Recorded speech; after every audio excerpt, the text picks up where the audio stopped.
Kechirimimizni so'rang, lekin hech qachon siz oldingizda qolishlari uchun yalinib yolvormang. Nima kerak bo'lsa sizga Allohdan so'rang. Siz uchun o'sha insonda xayr bo'lsa, sizni hayotingizda qoladi. O'sha insonda siz uchun ikki dunyoyingiz uchun xayr yo'qmi?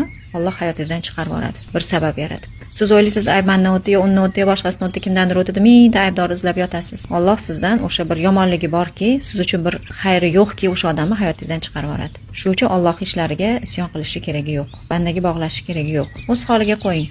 Ko'ngli ko'tarsa yashasin, ko'tarmasa yashamasin. Kulib turgan odamni hech kim hech qachon tashlab ketishga ko'zi qiymaydi. Ayriliq payti ham fojia emas. Kulib turing. Qo'yib yuboring osongina. Sizni qadringizni his qilmasdan ayriliq yo'lini tanlagan odamni sizga keragi yo'q. Demak, siz uchun shu xayrlisi.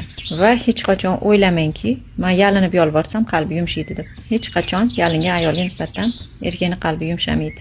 Mazluma rejimdagi ayol hech kimga yoqmaydi. Kulib turgan, xotirjam, kuchli ayollar yoqadi. Tumshug'i osilgan, tumshug'i kulmaydigan, doim xafa, doim ezilgan ko'rinishdagi ayollar hammani bezdiradi. Qadar Allohdan. Qadarimizda nima yozilgan bo'lsa shuni ko'ramiz.